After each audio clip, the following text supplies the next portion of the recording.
Hey guys, Peter here to do an album review. Today I'm here to tell you all about the debut record from Nightcrown, Impius Viam, out February 28th on Noble Demon. This album has 12 tracks, 56 minutes in length, and this is a Swedish melodic black death metal band. I was very surprised with how coherent and cohesive this album is, both musically and vocally.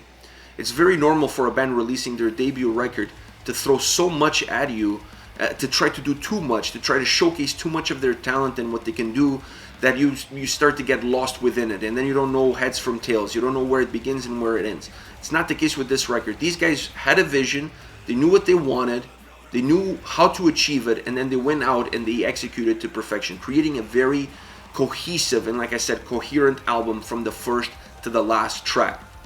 Starting off with the structure and the fluidity of the album, to me that is one of the main points of discussion as far as this record is concerned. I really like the fluidity that it has, and it starts off with the first song, which is Impius Viam, the name of the album, which is an intro track, really short 30-second intro track that bleeds into Reborn. So these two songs really become one, and that is just a glimpse on how the fluidity of the album is going to work. Not to say that you're going to get songs that are going to bleed one into the other, that's not the case, but they really created a track listing in the perfect order to create a very good dynamic forward motion. You don't have a song at any point in time on this record that feels that stops the album, that feels that it breaks the album, that feels like it doesn't belong there, that it just kills the overall mood, the overall atmosphere that the album has. It doesn't happen. All of them come in the right sequence in order to just allow the listener to take step forward after step forward after step forward and never pause or take two steps back. Another element, in my opinion, is the symphonic elements, and when I talk about symphonic elements on this record, I also have to talk about vocals, because to me, the vocals and the symphonic elements are really paired up. Let's put it that way. To me, one needs the other and the other needs the other. I don't know which one needs each other the most, but they both need to be there together in order for the album to have the sound that it does, to have the soul that it does.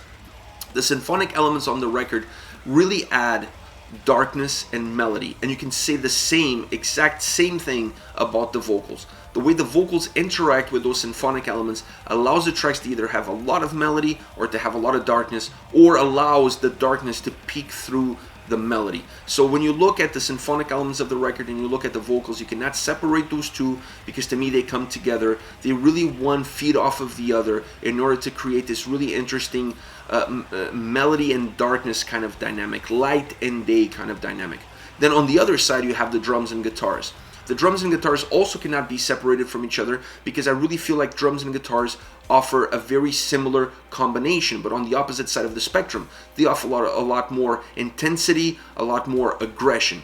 So you have the symphonic elements in the vocals that are giving you darkness and melody for the most part, and then you have on the other side giving you intensity and aggression, the drums and guitars for the most part. Obviously the guitars also come in with great melodic riffs, but when I look at the overall picture of the album, I really feel like I have to separate these two camps and put on one side the drums with the guitars, because overall the combination of drums and guitars are really powerful on this record, really heavy. They really not only create heaviness to the tracks, they add aggression, they add to that forward momentum that the overall album has, but they do that on a song by song basis as well.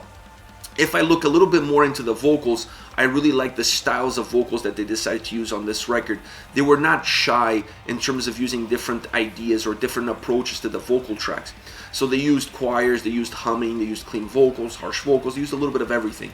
And that to me adds to that melodic aspect that the album has, and it pairs up really well with the symphonic elements, like I mentioned earlier, because the symphonic elements are giving those vocals the perfect backdrop in terms of you knowing exactly which style to use. Do I use the choir now? Do I use the humming? Do I go with clean vocals, harsh vocals? So depending on where the symphonic elements lie on a track, they decided to go with a very specific vocal style to fit those elements and to enhance those elements. That's why I said earlier that to me those two have to go together. They also worked well in terms of the aggression and intensity that you get from the drums and guitars. Depending on how intensive the track was, they changed the vocal style in order to get the most out of that intensity and aggression. So they did a really good job combining all of these four moving pieces, perhaps grouping them into two groups, but they did a very good job getting all of these moving parts to work together in order to create a very robust, very textured and layered sound for their debut record.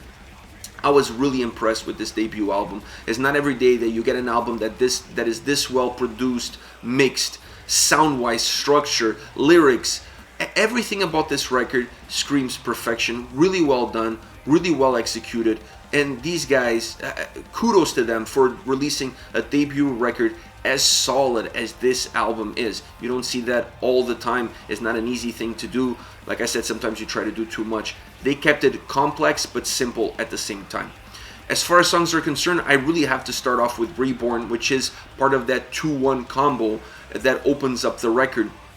I really like the blistering drums on this song. It has the blistering drums come in with a very dark and melodic riff, but still, not only is dark and melodic, when you match the drums and how intense the drums are, that guitar riff almost becomes very aggressive at the same time. It has that sort of a balance to it.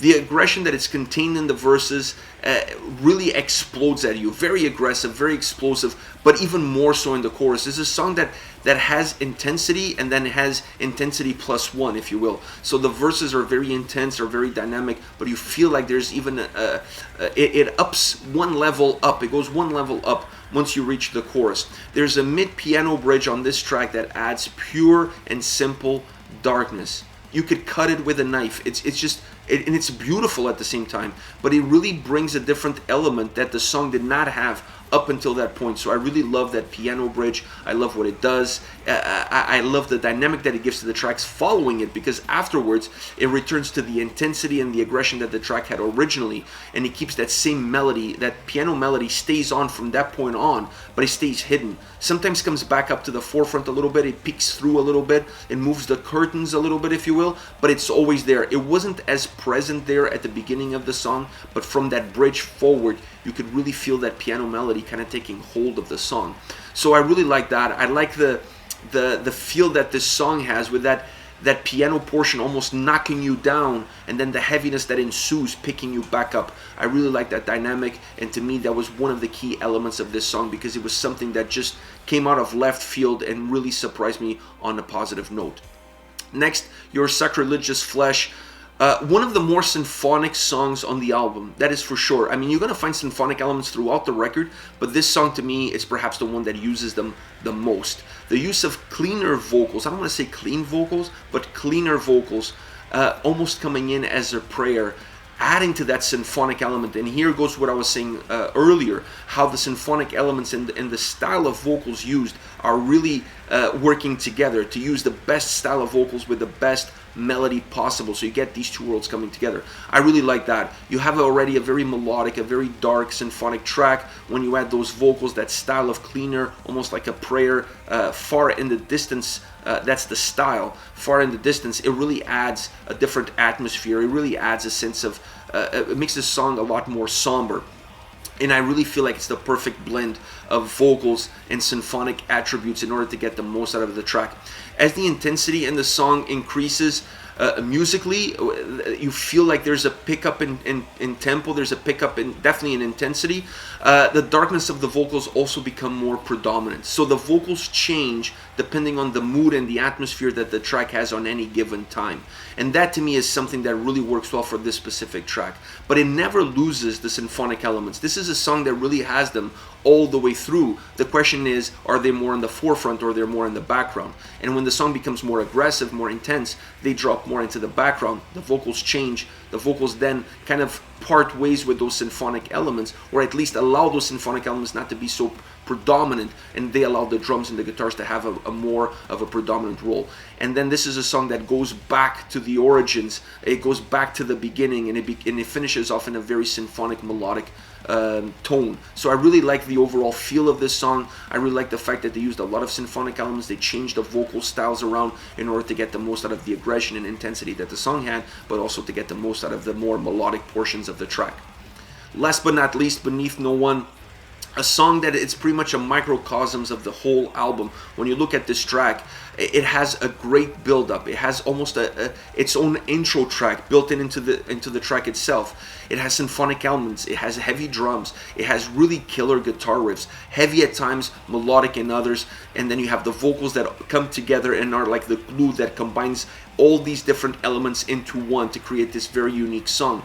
The symphonic pauses that happen throughout the song, it happens twice in the song. You get these really symphonic melodies that come in, these piano melodies that come in that really break the song because everything stops. You have still a little bit of the drums in the background, but almost everything drops out of the song.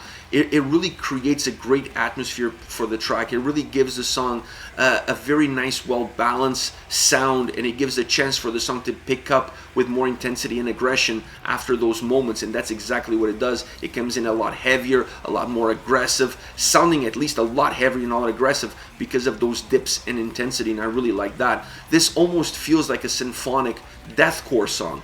And when you look at the structure, when you look at the song, and when you look at the way it was delivered, it almost feels like a symphonic deathcore song. And I really like that sound, and I really like that balance that this song has. But as you step back and you look at the overall song, you look on how the song was structured, the elements that were used, the combination of the vocals with the melodies, really this song becomes a microcosm of everything you're going to get on this album. Some songs you're going to get more of one, some songs you're going to get more of the other, but this one is the perfect synopsis of what the whole album has to offer, sound and vocally. Alright guys, this is it. This is Nightcrowned, Impius Viam, out February 28th on Noble Demon. Let me know your thoughts on the band. Use the comment section below. I'll be reading those and getting back to you. Take care, guys.